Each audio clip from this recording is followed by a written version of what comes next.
Thanks for having me. Can you see my screen? No, just kidding, just kidding. We've done this enough, so you should see it. I'm going to talk about a case of driver mutation lung cancer. It's nice to meet you all. I'm Vinay Prasad. I'm a professor here who attends at San Francisco General Hospital and works in epidemiology. All right, let's get started. I have a bunch of learning objectives. I don't know how many we're going to get through, but we'll see what we can do. One question I always have and people talk about is driver mutation lung cancer better than non-driver mutation lung cancer? Is single-agent pembrolizumab ideal for someone who doesn't have driver mutations but has a PD-L1 expression of over 50%, let's say 55%? Why is disease control rate and overall survival actually unreliable in single-arm studies? Are waterfall plots visually accurate? How much time does surrogate approval save? How often are control arms in randomized trials suboptimal? How does censoring undo randomization? And what happens to alpha error when you give people second chances? All right, so maybe we'll unpack these as we go through. I'll keep an eye on the time. So this is a case of like so often presents, a 69-year-old female who has stage 4 non-small cell lung cancer. Patient presented with a right-sided 3-centimeter lung mass. I think some hilar nodes were involved. And we have liver mets and adrenal mets at presentation and an associated effusion, which would automatically make the patient stage 4. Brain MRI is negative. The patient presents to the hospital. And if you look at the NCCN guidelines right now, adenocarcinoma, the first thing they say is you better send that patient for molecular testing. And indeed, that's true. We want to know EGFR and ALK, and we also want to know all these other things. And there's so many things that we can give drugs for these days, you know, L858R, exon 20, KRAS, ROS1. So one question that comes up, and if you don't have any of these, then of course we go down the pathway for pembrolizumab and pembrochemo. One thing that always comes up in clinic is I hear people say things like, the patient has a driver mutation. Good news, the patient had a driver mutation. And I wanted to unpack that a little bit and ask the question, you know, is that good news? And I think the reason people think, is it good news the patient has a driver mutation? The reason people think that is that the drugs for driver mutation lung cancer tend to be some of the better drugs we have in oncology. This is a plot that we made for the journal Cancer Medicine, where we combine the duration of response of all the lines of therapy. If you have just adenocarcinoma, but you're not eligible for any of the targeted agents, or if you have any of the molecular alterations that were FDA approved at the time of our paper, which was a couple years ago. And one thing I want to point out is that, you know, the cumulative median duration of response is a little bit different than the survival. The reason we use this statistic is that for some of these, you know, we don't have randomized data. We don't have median survival reached. This is a nice way you can compare apples and apples. But as you can see, for ALK and ROS1 and EGFR, if you were to have these mutations, you get a lot of mileage out of those drugs. I mean, you get years and years of mileage. But what we miss, I think, when we think about cancer that way is that the age of presentation of driver mutation lung cancer is not the same as the age of presentation of typically smoking-related lung cancer. The median life expectancy in the U.S. when we did our study was about 78, 79 years old. It's probably trickled down a little bit since then. The median age at which you're diagnosed with a typical smoking-related lung cancer is 71, shown here in the green bars. And the median age with which you're diagnosed with these driver mutation lung cancers is shown in the blue bars. The orange bar is the cumulative duration of response stacked on when you were diagnosed. And my point here is just simple, that if you have a patient in your clinic with ALK rearranged non-small cell lung cancer, the gap between the orange bar and life expectancy, that's the years of life lost. And it's actually a lot worse, despite the fact that drugs may be slightly better. And it's a lot worse because the patients are presenting much, much younger than typically smoking-related lung cancer. So I think we actually have conceptualized it the wrong way, and it's actually probably worse to have driver mutation lung cancer. So the patient gets a genomics report sent back, and is there something in the chat? Okay, we'll come back. The patient gets a genomics report sent back, Recording in progress. And the patient has KRAS G12C. KRAS G12C. Okay. So the median age of this, just to go back to the first point, it wasn't on that table, but it's actually 65.5 from this real-world German registry. So it's a little bit before, I think a little bit before typically smoking-related lung cancer. If you go to the NCCN pathway for KRAS G12C, you'll find that the initial therapy, unlike many driver mutations, is not different. They still take you down the PD-L1 cutoff thresholds, 37, 38, the chemo pem-pem, the carbo bev, sort of the carbo-atezo-bev kind of strategies. They take you down that pathway, and only later do we get to the targeted drugs.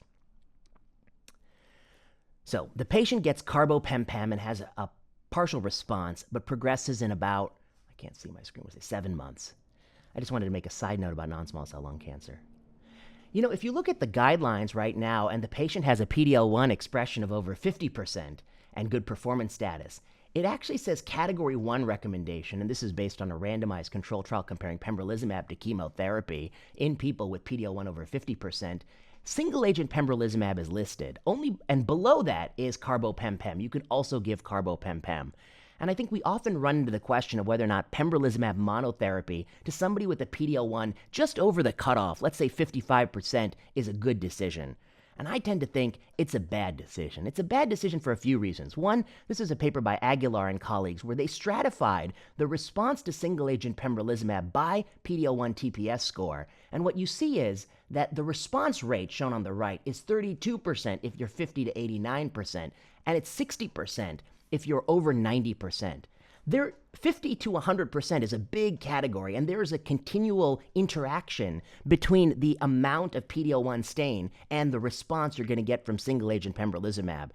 If you have a very, very high PD-L1 stain, you're getting a lot of responders. But when you start to get on the lower end of that, you tend to get a situation where you probably would get a better response by chemo-pem-pem, and you might even get better overall survival with chemo-pem-pem. This is something that occurs in oncology in many, many clinical trials, like Keynote-48, which is the head and neck cancer trial, like many of the trials in gastric cancer, where the drug companies and the doctor have two different questions. We call this nested and adjacent subgroups. So let me just explain what I mean. PD-L1, of course, all of these sort of cutoffs, CPS scores, tumor cell or immune cell, they come on a scale, and the scale can go from 0 to 1%, 1 to 20%, 20 to 50%, 50 to 100%. And people can fall along this scale. They can either be A, B, C, or D. And the doctor wants to know, if you're in category B, do you derive a benefit? But when you look at the way the analytic plan is run in these studies, they typically do what we call nested subgroups. First, they look at 50 to 100, then they look at 20 to 100, then they look at 1 to 100. Each time they include the higher PD-L1 enriched population in the next comparison. That gives them the advantage. It's much easier to find a benefit 20 to 100 when you include 50 to 100, but I'm really curious about 20 to 50. And so in some places, like Keynote-48, if your PD-L1 expression is below 1%, for instance, you actually don't benefit from pembrolizumab instead of the extreme regimen. You actually have net harm. And similarly here, I think the reason why the RECT study shows that everyone over 50% benefits is because they just lump everyone together in one analytic plan. And if you're really teased out 50 to 60, 60 to 70, 70 to 80, it might be pretty far along before you actually start to see a benefit of pembrolizumab over chemo, let alone pembro over carbo-pem-pem. All right, so anyway, that was a little aside.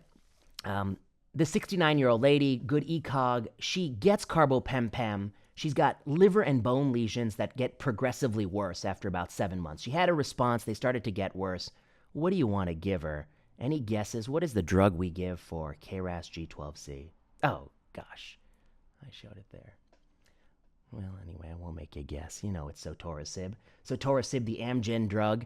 That's what the guidelines recommend. Now, Sotorasib or adagrasib. And they both have sort of similar levels of evidence, but Sotorasib has some more evidence, some randomized trial evidence. So we're going to talk about. The patient gets this drug. We've done a couple papers on Sotorasib. And we're kind of critical. One was in Translational Oncology a couple years ago.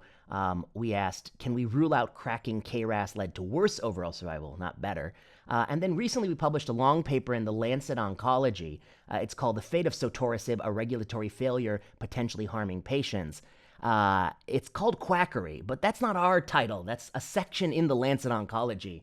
But some of the PIs of the study were upset that it was called Quackery, but that they should just take that up with the Lancet Oncology. We didn't name the section.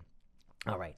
So what do we need to know about Sotorasib? It's a targeted drug, and we love targeted drugs in lung cancer. It was initially FDA approved May 28th, 2021 based on Codebreak 100. And it was approved because it has a response rate, which is a combination of PRs, partial response, 30% or more tumor shrinkage, and complete response, total vanishing of target lesions and normalization of lymph nodes. That was 36%. The manufacturer is also happy to tout a stable disease percentage of 44%. Stable disease, of course, is anything from -30 all the way to +20. It's a huge bucket that even includes people with very slow tumor growth.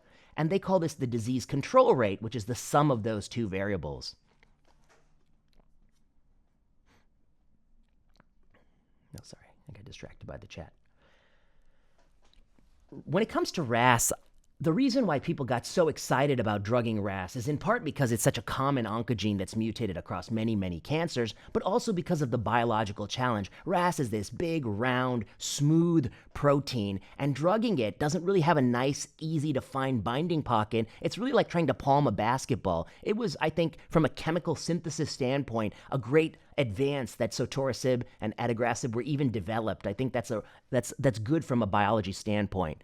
But from a clinical standpoint, of course, the difficulty in drugging the target is not what I care about or the patients care about, and I think we should hold it to a different standard, which is, is it clinically the best available option? It does have an impressive waterfall plot, and we see these plots so often these days in oncology. A waterfall plot shows you for every patient who was enrolled on your study in whom you have at least one subsequent scan, what was the single best subsequent scan?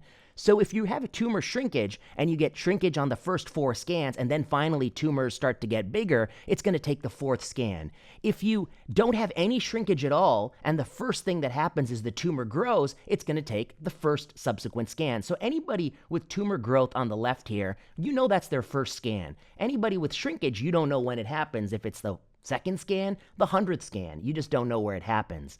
Now, here shown in the dotted line is the response rate threshold. RECIST scores a tumor shrinkage of 30% or more as a response, a partial response.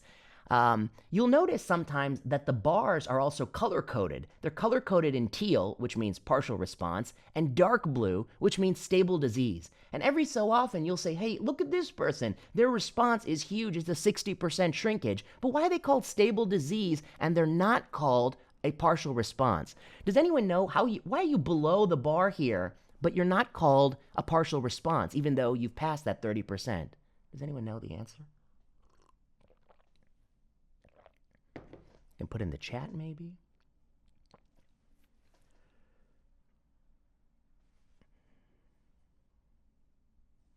See, the real in-person classroom's more fun, because I could have picked on someone. Well, the answer is, I see an answer. Progression of non-targets.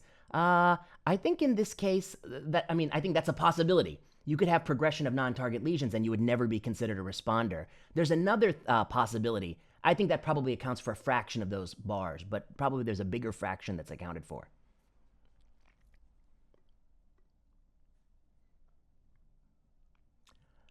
Okay, I'll just say the answer. The answer is that RECIST 1.1 requires a confirmatory scan.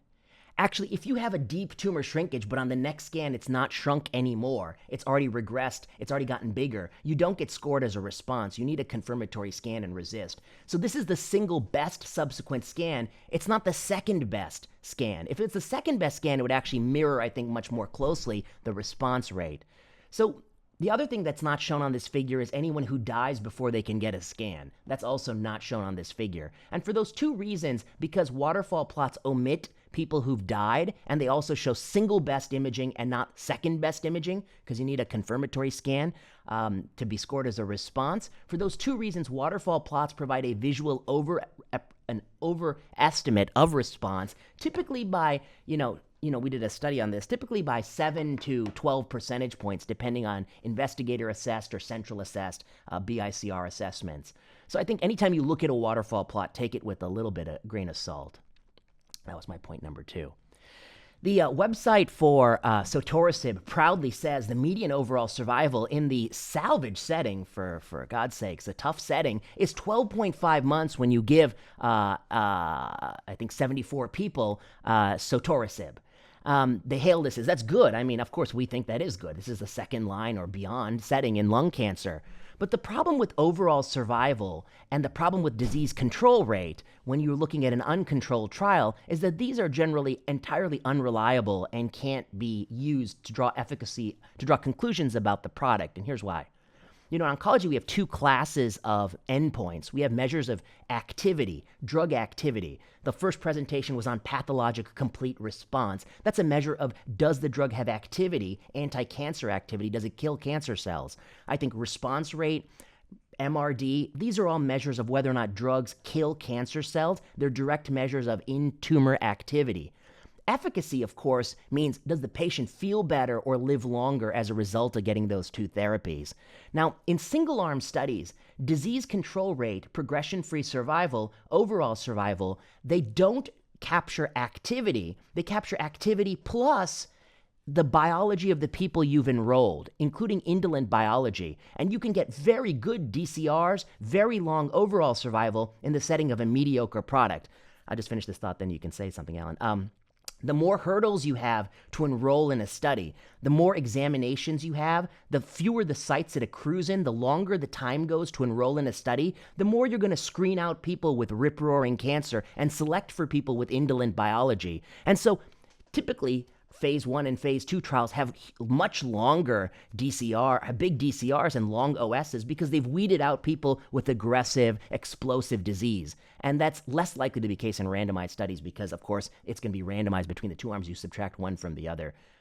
Alan, what do you want to say? Yeah, that's a great point. And that was a big problem in like the pancreatic neuroendocrine tumors where it's this huge variability continuum. And some of those early, I think, everolimus and Sutent studies from the early 2000s, they're enrolling people who they'd never really even crossed, they've not progressed in the last year. And then they're enrolled on the Sutent study. Right. Yeah.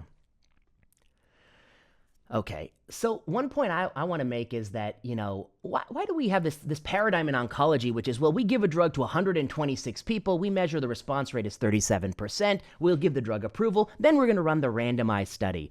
And the reason we approve based on an uncontrolled trial and then run the randomized trial later is that people say that the use of uncontrolled data speeds the drug to market.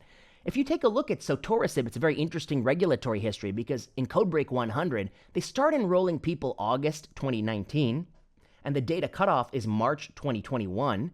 That's 19 months from when you enrolled your first patient to when you knew what the response rate was and the duration of response at 11 months. To learn the duration of response with 11 months, you had to wait till you got the responders, and then you had to follow them until some of them had progression. So now they've learned both those things in 19 months. Codebreak 200 is the randomized control trial in the exact same setting of Sotorasib against docetaxel. It started accrual June 2020, and its data cutoff is August 2022, which is 26 months. It's a randomized study that tells you about progression-free survival and overall survival, and it only took 7 more months than the uncontrolled trial. And this is a bigger sample size. So what's my point here? My point here is that we think these uncontrolled studies speed drugs to market by many, many years. Here, the difference is 7 months. If you had just done Codebreak 200 first, it would have taken 7 more months, and probably the product wouldn't have been approved for reasons I'm going to show you. And then the last thing I'd say is the entire drug development timeline is about 8 to 11 years. So we're talking about 7 months in a 10-year time horizon, which I think is a modest time savings. And that's the fifth teaching point, is that time savings is modest generally. I won't go through it too much, but we've done a paper where we try to estimate how much study time is reduced by using surrogate endpoints rather than survival in cancer trials. And basically, we look at the data first enrolled patient, the data last enrolled patient, and the cutoff. We call all of this the study time.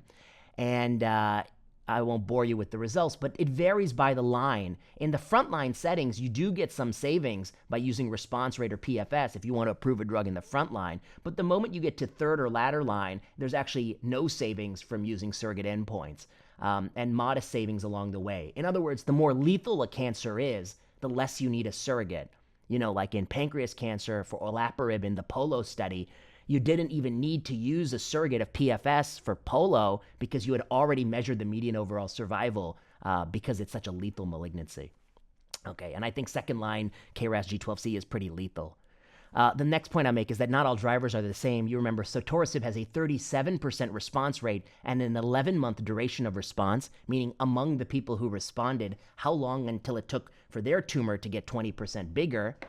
That's actually substantively different than osimertinib and alectinib, which have really rip-roaring response rates and the tumors kind of melt away. And here I've plotted, Sotorasib was not included in our study, but if you compare it to the other driver mutation lung cancer, I mean, it does look on the more disappointing side of things. So here was Codebreak 200, the confirmatory study. It's a randomized controlled trial, KRAS G12C. You had to progress through one prior line of therapy. You get randomized to Sotorasib or docetaxel, and they're going to measure progression-free survival and overall survival. The progression-free survival benefit that they saw was statistically significant. The p-value is 0.0017, meaning that assuming there was no PFS difference, this result is extremely unlikely. But it's modest. The median PFS is 1.1 month gain of a PFS, of a progression-free survival. What about overall survival? Overall survival, unfortunately for the trial, for patients and investigators, it was a fiasco. There actually was no improvement in in overall survival. The hazard ratio is 1.01. The p-value is 0.53. It's as negative as it gets. The curves appear to even be crossing. It looks quite disappointing for them. And they faced the challenge of these results were presented at the Oncology Drug Advisory Committee. I want to point out the difference in the waterfall plots. They show the waterfall plots in the paper, and they're proudly saying that, look, you get more, they say tumor shrinkage in 80% of people versus 63%. Of course, what it doesn't say is that once you start to get to very modest tumor shrinkage, now the reason we use a 30% cutoff is that this could all be measurement error. I mean, if you scan the same person twice, 10 minutes apart, you might get some tumor shrinkage like this in the CAT scanner. What you really want to see is something that's more suggestive of biologic activity. The second thing I point out is look at the other end of the curve. With Sotorasib, there are a bunch of people who have just extremely rapid progression. You don't get that with docetaxel. I think we saw the same thing in Keynote 177, which was checkpoint inhibitors in MSI high colon cancer, where you can say whatever you want about FOLFOX, but FOLFOX doesn't have a fraction of people in whom FOLFOX does nothing at all. Here, docetaxel, it's shrinking tumors in everybody, and it's curtailing tumor growth in everybody. Here, there's some people for whom Sotorasib, it's like sugar water. It's just probably not even doing anything in the tumor. Okay. So in our paper, The Fate of Sotorasib, a Regulatory Failure, we talk about several problems with this study: the control arm, crossover, sample size, quality of life, censoring. I'll just do, and some people progressed immediately. I'll just do a couple of them to show you some interesting things. One, control arm. The control arm of Sotorasib versus docetaxel is docetaxel, but in 2014 in the Revel study by our colleagues in UCLA, docetaxel plus ramucirumab actually did what Sotorasib didn't do. It improved overall survival. This is a statistically significant improvement in overall survival from the addition of ramucirumab. One could argue, why wasn't the control arm of Codebreak 200 the best available therapy for the last 7 years, which was docetaxel plus ramucirumab, not docetaxel alone? In that case, it might have had even a worse overall survival. If you look across all cancer drug approvals, and you ask yourself, how often is the control arm something that's not the best available U.S. standard of care? We've done that for all the different tumor types. It continues to happen. We have randomized studies of obinutuzumab versus chlorambucil that aren't that old, where back when chlorambucil was not used by anybody. What you find is about 12% of the time in lung cancer registration studies is the control arm not the appropriate standard of care. I think sometimes it's tricky. There are a number of randomized studies of CAR T versus dealer's choice chemotherapy in myeloma. But if you look through the list of appropriate chemotherapies you can give in myeloma, you're not allowed to give carfilzomib, dexamethasone. You're not allowed to give Kyprolis-containing regimens, which are the most potent regimen. So there are all these little differences sometimes in these control arms. Okay, I want to talk a little bit about the informative censoring. This is the most interesting part of the study, to me. Something happened in this study. They say that we randomized 171 people to Sotorasib and 174 to docetaxel. And at 2 months, 139 people are still at risk, means they haven't experienced the event of interest on Sotorasib. 9 people are what they call censored. And on the control arm, 93 people are still at risk and 39 people are censored. That's a difference of 30, or about a 17 percentage point difference in the first 2 months of the study, which is really interesting that really early on, a lot of people go missing from the Sotorasib arm. Okay, so what the heck is this censoring? I just thought I'd teach you for just 1 second. So this is an old study. This is called Bolero, which is exemestane plus everolimus versus exemestane in breast cancer. And what you see here is in the New England Journal and most journals, they don't tell you the number censored every time. They tell you the number at risk. And at the first time interval here, 398 people are still at risk, meaning that they could have the event happen in the future. And it starts at 485. And if you draw a line on this, you'd say, hey, in the first time interval, maybe that's at 88%, maybe 12% of people had a progression-free survival event, and 12% of 485 had the event, and now there's 398 still at risk. But wait, something doesn't add up. If 485 people start and 12% have the event, that's 59 people. If you subtract 59 from 485, it's 426. But what did I say? I said 398. So 426 people are supposed to be there at the second time point, but there are only 398 people, which means 28 people vanished, they disappeared, they're censored from the calculation, and that's 7 percentage points of the whole starting population. Okay, well, what about the control arm? That's 177 here. 239 people start, 177 people here at 6 weeks. Let's draw our line. I did this with a special computer software. It comes out at, like I say, 75%. 239, 25% of people have the event, 75% are still doing okay. That's 60 people. 239 minus 60 is 179. I expect to see 179, and I see 177. That's actually really close. That's really close. 2 people were censored. That's less than 1%. So this is an interesting study. It came out many years ago. 7% of people vanished in the everolimus arm, and only 1% of people vanished in the control arm at the first time interval. That's early on in the study. There's a big difference, 6 percentage point difference. Why? Does anyone have a guess? Why did more people disappear in the experimental arm than disappear in the control arm for everolimus? That's silky smooth medicine that has no side effect. Toxicity, that's right. Toxicity. Everolimus is a very toxic medicine. And now what happened is you gave it to a bunch of people, and a bunch of people said, I don't want to, they said, I don't want to come back to your study because the drug don't make me feel so good. So anytime there's censoring in a study, there's a few things that could happen. The patient enrolled recently. If they just enrolled less than 6 weeks ago, you don't have 6-week data. The problem with that is it's a randomized study that should be equal between the 2 arms. Then the other thing that could happen is it's lost to follow-up. Again, that should be equal between the 2 arms. But the other difference is the patient has to get the scan. And fewer people got the scan if they were taking the study drug, probably because they didn't feel so great. So who doesn't get the scan? If there's 2 women in the study, and one is a 76-year-old woman with multiple comorbidities and breast cancer, and one is a 44-year-old woman who has otherwise really good performance status, which one of those 2 is the one more likely to be knocked out of the study for toxicity? I guess for the sake of time, I'll say the answer is the older, frailer woman. When experimental arms have higher censoring, it's almost always because the toxicity knocks out the older and frailer people. But that means you're starting to undo the randomization because you randomize people. You had sort of an equal outcome distribution in both arms. You got some young people, some old people, but in one arm, you're knocking out the older and sicker people, which takes the resultant PFS estimate and averages it among the younger people who still show up for the scan, and it can distort that PFS estimate. Okay.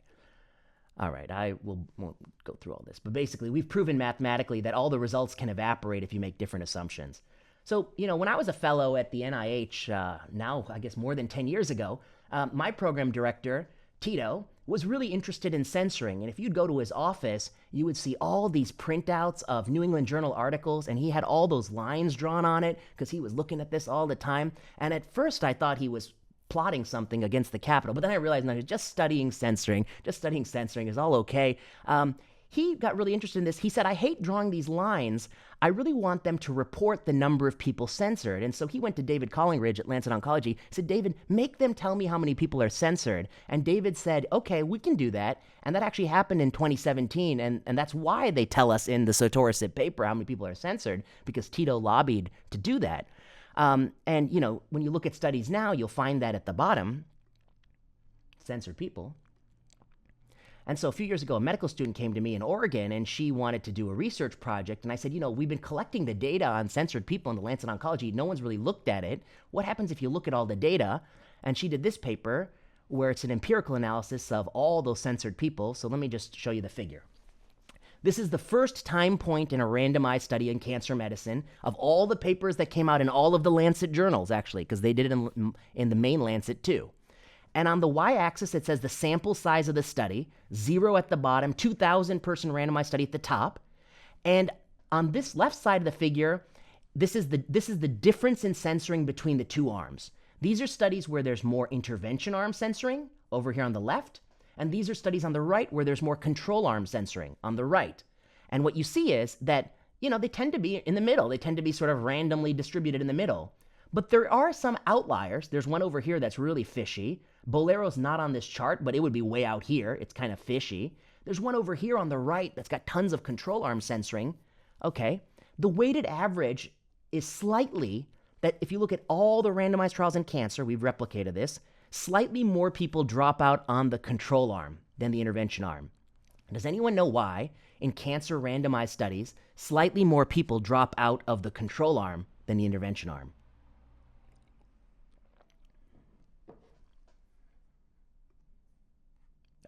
Okay, I'll be quick.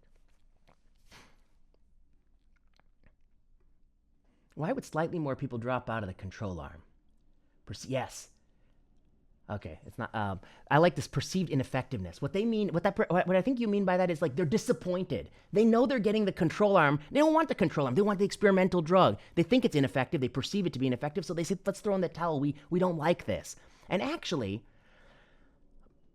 that happens a lot. Codebreak 200 is here. It's 17%. Why did so many people quit the docetaxel arm? I suspect it's because they really wanted Sotorasib, and they're really annoyed that they got docetaxel, and they quit the study as a result. And it's actually one of the biggest outliers. This other outlier here, this is quizartinib in the relapse setting. It actually came to FDA ODAC, and they rejected it because they said there's too much censoring on the control arm. It's no longer randomized if you have so much more censoring on one arm than the other.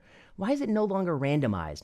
Who drops out early from control arms? Imagine two people in this study. One is a wealthy 56-year-old at Sloan Kettering who gets docetaxel, and the other is a poor 64-year-old who enrolls in Romania, who, if they don't participate in the study, they may not get any treatment off protocol.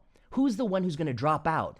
It's probably going to be the wealthy, connected person at Sloan Kettering drops out, not the poor person. So censoring for disappointment is not a random event. It occurs probably in higher socioeconomic class people with more indolent biology. And when it happens, it actually undermines randomization. It undoes the randomization that's in the study. Okay, so anyway, the FDA found that the people who drop out actually, if these people had a slightly lower chance of having the event, then the whole study is no longer significant for PFS. FDA says, quote, this assumption was not unlikely. Not unlikely is a regulatory way of saying that's probably what happened. Okay, that's probably what happened. The other thing they noticed is that the CT scans happened every 6 weeks, but the PFS benefit is 1.1 months, so small. If you randomized when the timing of the scan dates, instead of all happening on the same date, if you said the events, the progression happened a few days sooner or a few days later, the survival benefit goes as small as 5 days, even without the censoring problem. And then the last thing I noticed in the study was even in the overall survival, the people are missing from the overall survival chart. And if those are the healthier, wealthier people, then what happens is you can do a very complicated way of re-imputing the data. And if you impute the data, you can actually show that this trial probably doesn't have a negative survival benefit. It probably has a survival decrement from being exposed to this extremely toxic and toxic drug that actually doesn't really bind the target so great, and it's actually not that great a drug.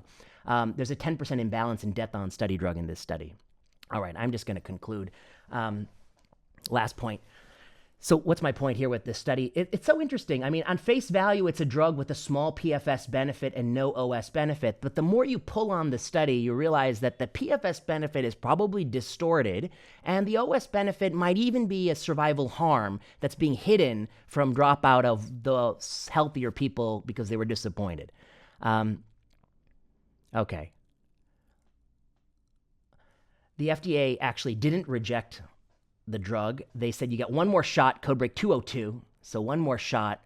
The problem with one more shot is that, of course, we use a p-value of 0.05. The p-value is the probability you would see this result or more extreme results, assuming the null is true, and we typically give a 0.05 cutoff. But if you get a second trial only if your first trial is negative, that's really giving somebody a p-value of 0.0975. You're inflating the alpha error, and I think that's a problem the FDA hasn't considered yet. Okay, I'll stop there for now. I think we covered most of the points I wanted to talk about. Let's look at the questions. Oh, yeah, I know that Anna makes an interesting point. They say, like, we can't afford, so many of the countries don't give ramucirumab. But my problem with that argument is that if you're running your trial in countries that can't afford ramucirumab, I suspect they won't be able to afford Sotorasib. So the study drug is as expensive as the drug on the control arm that you're not giving. That to me is a problematic justification for not having it. I mean, the point's well taken that drug development is hard, and I think there's a reason why cancer is harder to treat than infectious disease, because it's more like treating ourselves. It's almost exactly like us, but very, very slightly different. And how do you kill something slightly different than you that's disobeying what your body wants? And not kill you? I think it's the hardest problem there is in biology.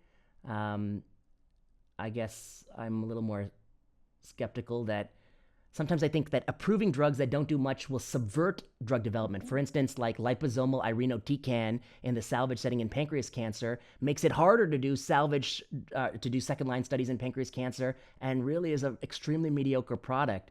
We'll see about adagrasib because its randomized study is ongoing. But I mean, drugging RAS is the holy grail. There's a reason why Varmus, not just his feelings that he found it, but there's a reason why Varmus put so much millions of dollars in NIH funding into RAS, because it's so prevalent. And if you could really drug it well, it would be a heroic thing. Yeah, I totally agree. And I think another good example is probably PD-1 in stage 2 colorectal MSI high, where you're getting dostarlimab with a 100% response rate, and no one needs chemo-RT and no one needs surgery. I mean, how do you deal with that? Like, who wants to get chemo-RT and surgery for rectal cancer if you can get dostarlimab? And so we have a paper out called, on innovative trial designs for parachute-level medications for medicines like this, vemurafenib and imatinib and dostarlimab, that are so transformative you don't want to randomize, but yet you still want to make sure you're getting what you want. And so we have some approaches there.